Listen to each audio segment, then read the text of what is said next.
Hi, everybody. Welcome to Unbridled and Entitled. I'm Lori Rothman, along with my very good friend, Russ Flicker. Hi, Russ. Hey, everybody. Listen, if you got to this podcast because an older sibling, much older sibling, or probably a parent or grandparent suggested it, you've probably been called cool without a hint of irony. You're in the wrong spot. However, if you are still digging those 80s era workout VHS tapes like Jane Fonda, Sweatin to the Oldies with Richard Simmons, then you are definitely in the right spot today. However, we're going to talk about how you may want to update your fitness regimen. Longevity, Russ, so in the forefront today. People are talking about all kinds of cool and crazy ways to stay healthy, get fit, and ultimately extend their lives. Absolutely. I used to be focused on fitness for how it made me look. And now I'm focused on fitness for how it makes me feel. And I realize that you thought I was going to make a joke there, but I'm being serious. So fitness is so important as we get older, and we kind of, what we're looking for from fitness changes a little bit. So I'm curious, Russ, how far would you go for fitness and longevity? Well, it's fascinating because I've been told there's certain exercises that help you. Yeah. And I have been willing to do some of that. I've also been told that it's really about what you eat. And I haven't been willing to do that so far. Okay, so I want to bring up a news item. I was drinking coffee and I saw this in the New York Post. We've all heard about this tech guy, 49 years old, spends $2 million a year on treatments and processes and consultations on longevity. Well, now it comes out that some of that money is spent on actually giving himself electroshock therapy in the testicles, which, I mean, really, like, how far would you go? And he claims, by the way, that it's made his penis 15 years younger. Fabulous. Well, I will tell you this. My wife wants my penis to be a little bit older. And also, in all seriousness, while people have been shocked by my genitals in the past, I have never tried anything like that. And I mean, let's stop. Wait, why do you have to go on the record to say that you've never tried anything like that? I mean, because, a guy of my virility. No, I don't know why. I just, I don't want electric shock therapy for my hamstring, let alone my genitals. It sounds painful. But there are a lot of ways that you can gently improve your quality of life. And we're so excited to have our guest on today. We're going to get to Rhonda in a little bit, and we'll tell you more about her. But there were some other news items, right, that caught our eye this week. Absolutely. First of all, unions have been in the news quite a bit. You had the writers and the actors both strike, and then at first the writers' strike settled, and then eventually the actors' strike settled. Have you seen that? You know what? I've been following it. It obviously doesn't impact me directly, so I just hope everybody got what they wanted. What do you think? Yeah, I certainly, hopefully they found a good compromise. My first reaction was, first of all, Fran Drescher was the spokesperson for the Actors Union, and I thought that was brilliant. I assumed Netflix would pay millions of dollars to get her to stop talking. I knew you were going to go with that. The Nanny was a classic. What a great show. I enjoyed it very much back in the day. Don't knock Fran. And she looks amazing. Sticking with our theme. I mean, how old is she now? She's not a young spring chicken, but she looks really good. I mean, so she does. When I saw a picture of her recently, I thought to myself, "Oh my God." You've got your loudmouth women. That was Janice from Friends. That was the tagline.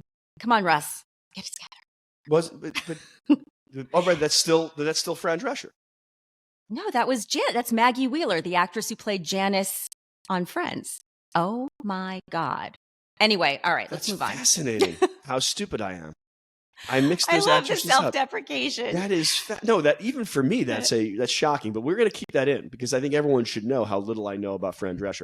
So there was also another strike that fascinated me a little bit, which is the auto union, and of course they settled, and hopefully that's a good thing for Detroit and all those workers. But it got me thinking, in Tesla, are they going to be unionizing robots? It feels like it's Arnold Schwarzenegger come to life.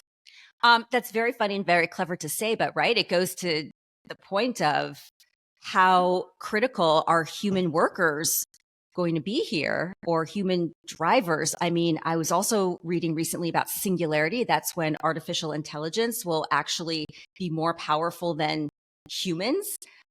Could be just about a decade away, which is really horrifying and frightening. And, I'm glad, again, that all of these workers who decided to go out and strike and really stick up for themselves and what they believe is fair, hopefully came out with a compromise or solution that is amenable to them. Because I don't know, I'm kind of nervous about the way we're going just as human beings, like if we're even going to have a purpose or a need in this world.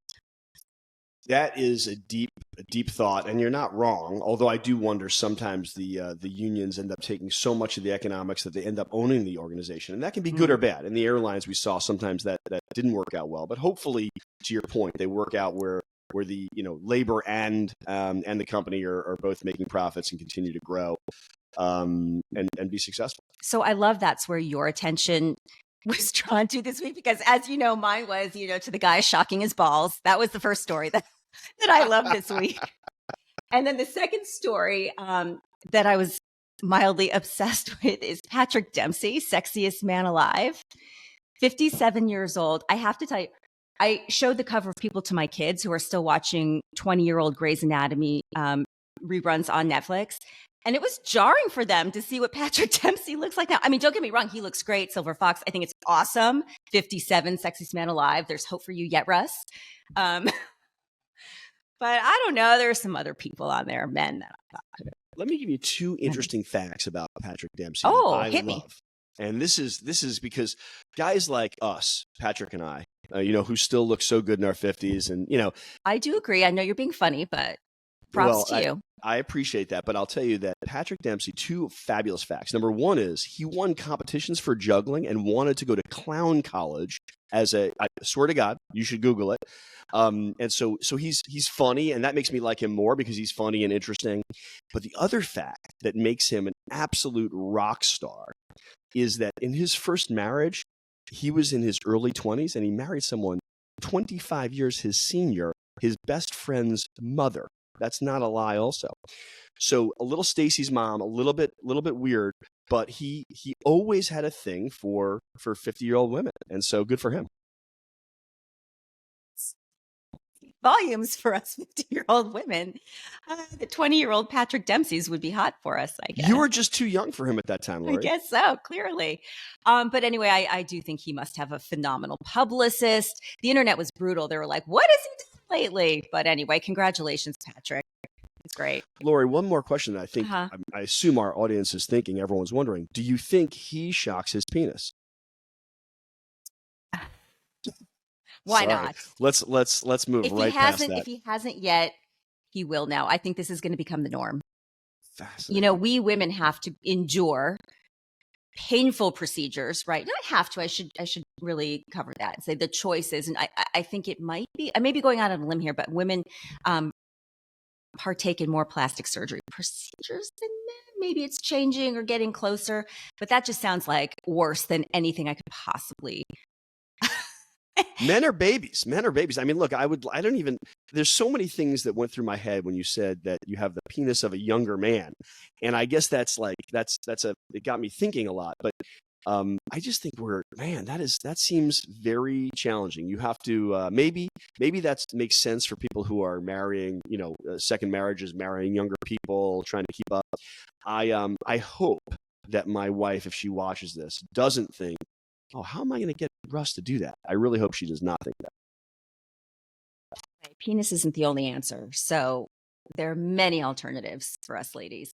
All right. So we keep going back to this shocking balls story. Let's talk about Bab's memoir. Barbra Streisand out with her memoir, My Name is Barbara. It's 1,000 pages long, 48 hours on audiobook. She apparently sings, if I'm not mistaken. I don't know. No Babs I can never get enough Babs. So I'm definitely reading this. What about you reading it? Oh, I don't know if I'll read the entire thing. I definitely want to catch up more about it. And she's been amazing. And I did look into, when I saw that pop up, a little bit of her history, which is just fascinating. I mean, she's been making honestly great movies forever. And not just movies, of course. She is someone who is not going gently into the good night. She is Very absolutely clever. Thank you. I'm You know, sorry. I saw Yentl in the movie theater. I remember my parents dragged me to see the movie and they said this girl had to dress up like a boy to go to school. And I went, why the hell would she want to do that? Like, this makes no sense to me. Saw the movie and boom, there was my Jewish education right there in Yentl. Really moving story. I think it holds up beautifully over the years. Her first directorial debut, her first experience, well, I shouldn't say her first, who knows if she was. But I'm inspired because she was a girl boss and was unapologetic for it when she got all the bad press for being pushy and Totally. bitchy. So go, Barbara. I'm happy she's having this resurgence of interest and good luck. I'm sure the book is going to be huge. She really did break glass ceilings in a very traditional way and led the way, which is good for her. And she's been a rock star for so many decades. So yeah, no doubt, very, very talented. I think if you don't like her, you're a bad person. I mean, I can't say that with a lot of people, but I feel like you might be a bad person if you don't like her. You know, she's not everybody's taste. However, you have to respect talent. Is she an EGOT winner? Emmy? Yeah, I think Golden so. Globe, Oscar, Tony. I think so. All those. But she's a treasure. She is a treasure.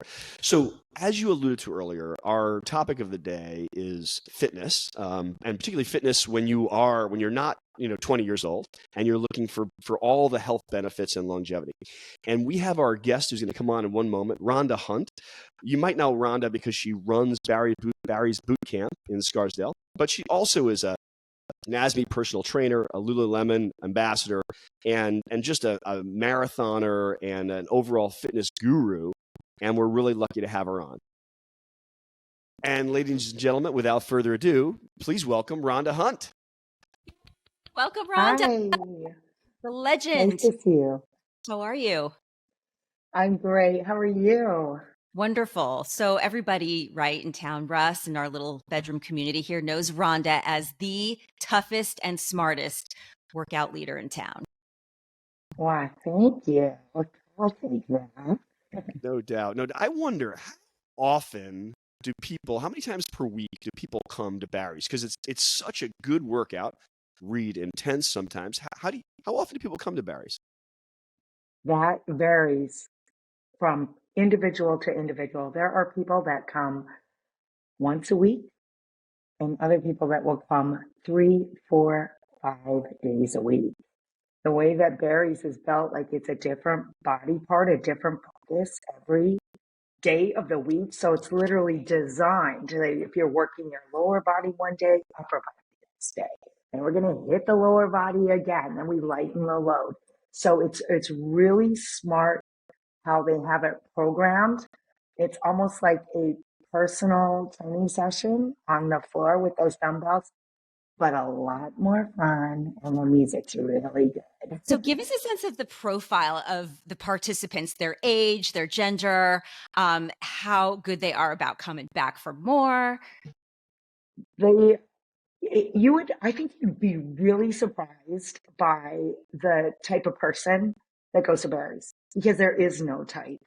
Everyone from, as soon as they're old enough, because these kids have been watching their parents go to Barry's for years. They can't wait to come. We have parents that are saying, can my daughter go? Can my son go?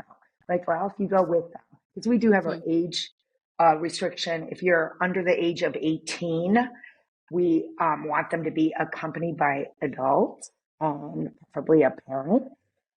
And we have people that are 60 years old that are crushing it everywhere, and they're probably in between. In better shape, more fit than the kids, right? You know what? It's what's kind of funny about our location in Scarsdale is that we are a strong crew. These people are fit. We're not here for Instagram, post selfies, although that's kind of fun. We still do that. But literally, we really want a good workout. It's an incredibly strong group of people. And everyone is so tightly knit that we kind of help hold each other accountable and keep us going. And people leave going, are you going to class tomorrow? When are you taking? So that type of community that helps hold you a little bit accountable, keeps you going, and they're your bestie, but you're still pushing with them. A little bit of competition is a good thing. No, that makes sense. And I'm wondering how often folks, if you know, or if you have a sense from folks who go to the class, like are they going a few days a week to biking class and a few days a week to Barry's? Are they lifting weights on their own and coming here? Or is it really like, hey, I'm a Barry's person, I do that 3 days a week, and maybe I'm going for walks or instead of now? How does that work? Yeah, and the same as with these other answers, it's going to sound like I'm on repeat, but honestly, it's depends on the individual. How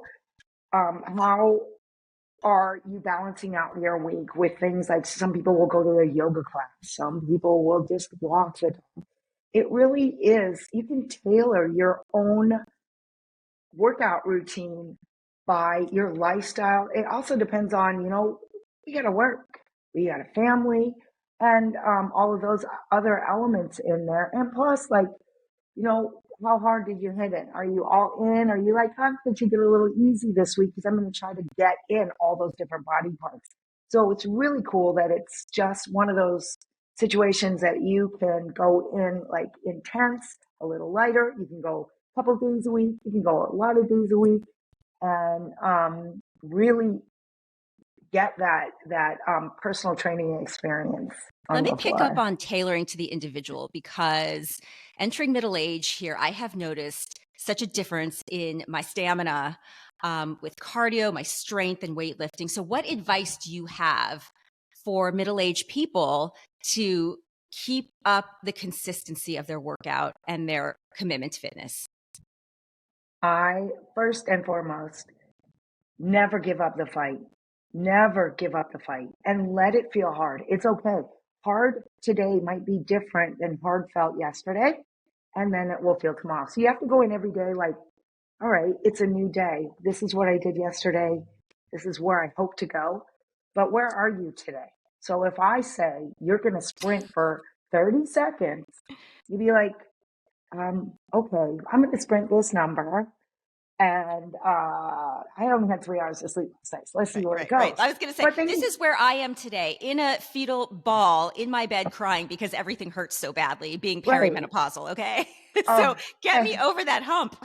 I'm going to and shuffle for the next 20 seconds. yes, it's like, Sorry, hey, Russ. that's But we that's the got to have an thing. honest talk. That's I the mean, thing. right? Yeah.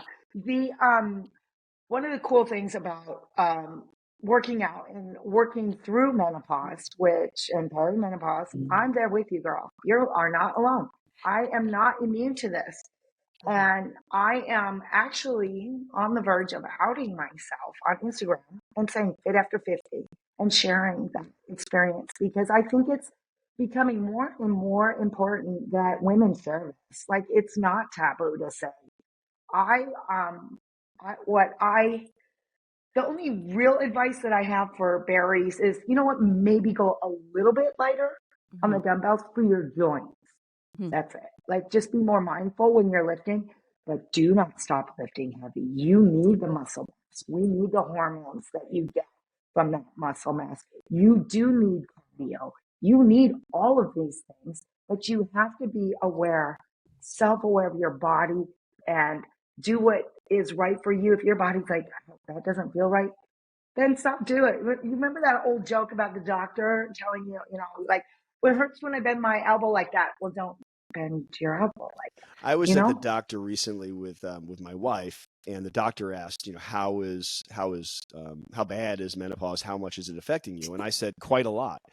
And they were both unhappy that I participated. I did want to put the pause back in menopause, but also that was rejected. No, it's a serious thing. And you know what? For men and women, I joke. For men and women of our age, we are going through changes, and we have to your point, both understand that about ourselves, but Yeah. still push for who we are. Wait a minute, Rhonda, agree with me here. It's not just women who go through menopause, right? Like men's fitness, maybe it's not like hormonal, but there's definitely a change, right? As guys get older and how they have to Absolutely. approach fitness. So let's not, So direct all just so I the understand, woe is me on I us ladies. totally agree, but I just want to be clear.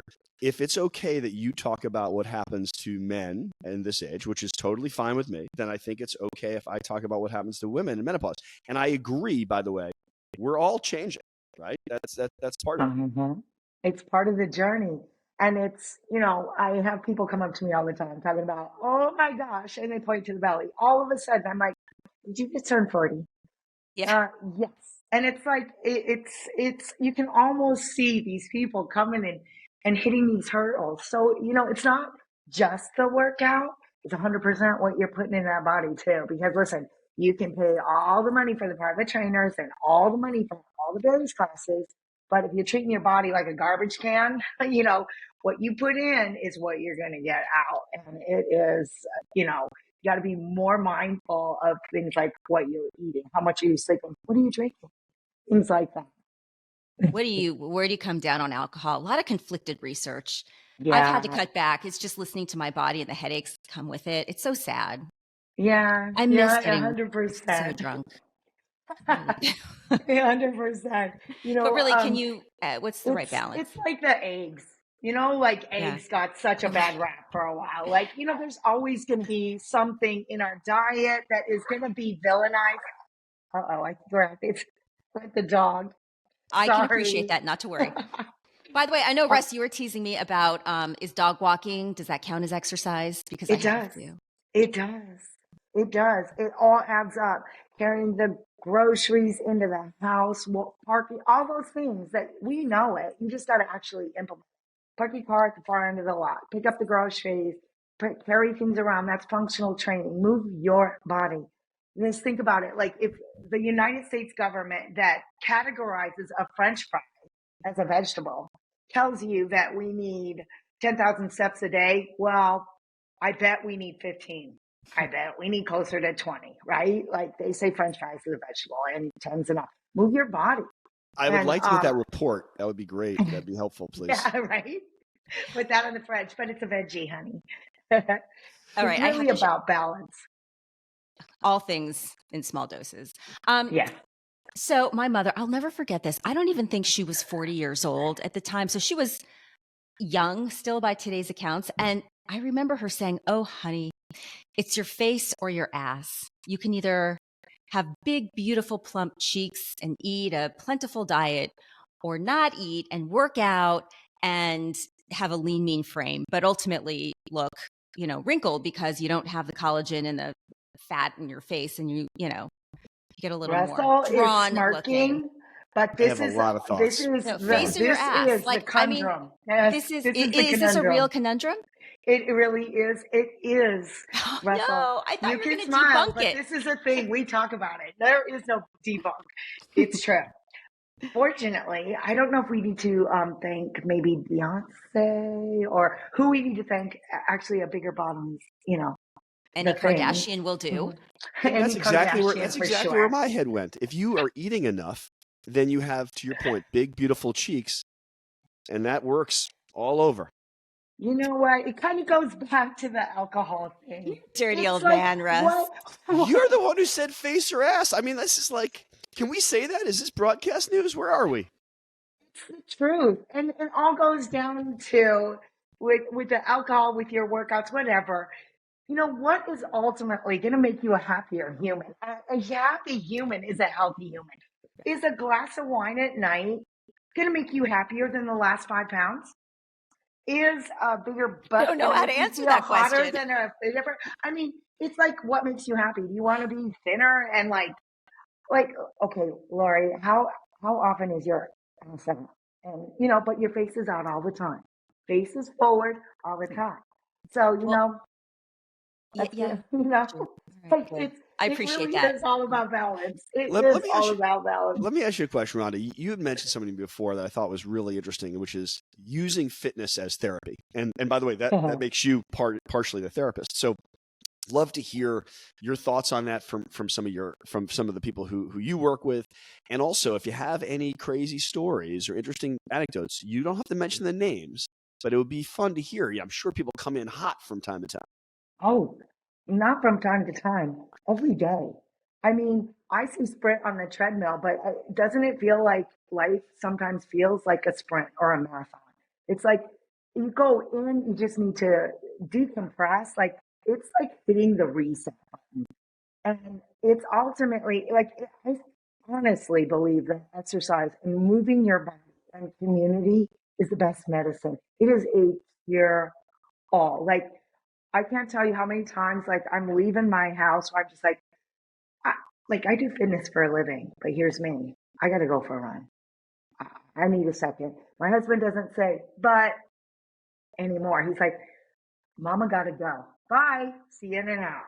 Because he knows I'm going to be a happier human being. And let's face it, like, you go in hot. You're just like, oh my gosh, driving through the Golden Horseshoe sometimes is not cute. You guys have been there where you're So like, that's our oh my local gosh. strip mall, if you happen to not be Yeah. local. And it becomes Whoa. inundated with kids and their parents and Yeah. honking horns. And it's just Just kind like, of the center. It's a central locale.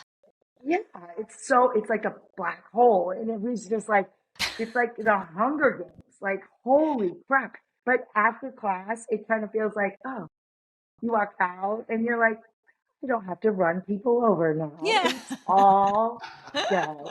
You get your life and you don't get rear-ended. And my husband gets a nicer version of it. It's not just physical. Well, it is physical, but it rewires your brain when you sweat like that. So for years, people are talking about like your heart health and getting cardio in. You can get junk built up in your head too, literally, like clogging up your head just as much as your Yeah. heart. So opening up that the blood flow to your brain not only is going to help you remember and stay nicer and focused and happier. It's a reset. I'll tell you, here's another thought that I had, which is sometimes I know people are working out for their spouse to keep up with their spouse. And do you see that at all? I mean, I'll tell you one anecdote. I was getting ready in the morning. My wife and I were getting ready next to each other, both facing the mirror. And my version of what happened is she looked over and said, we should really work out more. And I said, message received. Now she claims that's not exactly how it went, but do you feel that dynamic at all? 100%. So I love that women are dragging their husbands in, and they get in and they love it. So there's a lot of men that work out, and they love the heavy dumbbells. But there's definitely it's so cute, the couples that work out together. They end up like, oh, I'm not a runner. Oh, I don't like the weights or whatever it is, and then fast forward a year and they're running a freaking half marathon together. It's pretty incredible. I'm like, oh, it's really inspiring. It's so cool. I really love that. You have a built-in like workout buddy in your house. Somebody, you see them lacing up, you're like, oh, all right, I'm coming with you. It's good to hold each other accountable and keep each other healthy and be like, that little side eye whistle goes a long way. That little, when's last time you went for a run? You sound a little winded. It works. Before we let you go, I have to ask you how the explosion of the use of these weight loss drugs like Ozempic has influenced attendance in your class, the type of people taking your class. In other words, is it kind of an excuse because you're losing weight so quickly and arguably easier with these drugs to not have to take exercise No. class? You know what? That's like, we can have a whole nother podcast on it. There's Oh, a wow. lot out there, right? It's incredible. But we have not seen that as a deterrent. As a matter of fact, people that are put on Ozempic, they want them to exercise. Because as you lose weight, especially if you lose weight fast, you're also losing muscle mass. You lose muscle mass, there goes your metabolism, right in the tanker. And you're just going to walk around like a space cadet because you're not eating enough. Your body's not functioning optimally. You need to work out. And I really see that the balance and when to say when is becoming an issue. I'm really curious to see how this is going to play out. But definitely it has not affected our attendance. No matter what type of weight loss program that you are using, you better keep lifting. Don't lose your muscle. It's hard to gain muscle. Well, Don't lose when you it. talk about your face or your ass, right? Just taking these diet drugs, right? The Yeah. Ozempic Yeah. face and the Ozempic butt or whatever. Yes. Yeah. yes. I think that's You know. particularly You true as we lose get weight older. fast. Yeah. It's particularly true as we get older, right? Because it's not just about how you look. It's about keeping, and I was thinking actually keeping your balance and keeping strong bones and all those kinds of things, and muscle mass and upper body strength that you need as you get older. So I think, I'll tell you one anecdote. My son is very much into fitness, and I like to go to the gym, but I haven't been good about monitoring my eating. And so often while I'm eating, he'll say things like, I'm going like this, eating my ice cream, when he says, Dad, abs are made in the kitchen. And that is effective point of sale, right, when I'm actually eating. But it is something I still have to work on. It's Abs are made in the kitchen. 100%. Yeah, oh, totally. You can out-eat the best workout in the world. 100%. I am proof. Just going to visit Rhonda once a week or having me roll up at your house with the dumbbells, like, that's not going to cut it. If you don't eat well, it's going to be a tough battle. And with Ozempic and people dropping pounds fast, you're just going to see, like, if you're not keeping that body firm with muscle, everything, it's going to start looking like a Shar-Pei dog. Everything you're going to have. And that's not cute. That's not cute on anyone. Only on Rhonda, we've been sitting around too often, too long, chat with you. I feel like I need to go out and do something. Totally. You've been wonderful, totally inspirational. I'm getting my, you know what? I'm gonna trot on down to Barry's class. You guys are coming. We'll offline about this, but I'll get you set up, and we're gonna lift. We're gonna do it. And I guess when I show up, I have to decide. Face or ass. All right. Well, this has been great. Thank you very much. Thank you so much, Rhonda, for joining us. Really appreciate it. Thank you. Have an awesome weekend. Likewise. You too. Thanks. Wow, we have definitely been sitting on our asses too long after that chat with Rhonda. She's incredible. So matter of fact, right, Russ? Just like, it's just very simple. You need to get up and move and do it. And you can't have excuses, and it just has to be built into your day-to-day existence. It's an old school message. You just have to do what, you have to do what you need to do. And you're right. She definitely got me thinking, wow, we're sitting around a lot today. I got to get out there and move. I mean, I learned a lot. And it's interesting that my suspicions are true, not only about face versus your ass, but it really changes as you get older in terms of your stamina and your strength. And it's like you could be almost intuitive when you're working out. Like, I know that I'm more comfortable. I enjoy stretching and lifting more than cardio now. And I don't know, it's obviously just a me thing, but, just I think her reinforcing that, hey, how you're feeling is okay. And that's what's supposed to happen, gives me a little bit more of, lights more of a fire, to be motivated.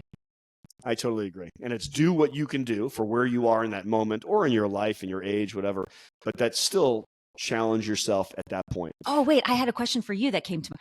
So who can outlift, you or your son? Who's stronger? Great question. I would say no, and it's funny because he's gone through just a massive transformation over the last 12 months. I would say he basically is now on the things that I do. Mm-hmm. He now matches me, and in a lot of exercises, he can outlift me pretty significantly. That's so cool. It's wild. But you should keep up with him. That's great that you have a buddy, right in your household. When we work out together, he's great and motivational and pushes me, it's all good things. But as I tell him, he's going in the right direction, I'm going in the wrong direction. So there's only so long I can keep up with him. But no, it's great. It's great. I enjoy it. Well, I thought our podcast was great. A lot of fun today. It was fabulous, and thrilled to have this opportunity to talk about fitness and aging. Thanks so much, Lori. Aging gracefully over here, signing off, or at least trying to. Trying. Bye, gang. See you next time. See you next time.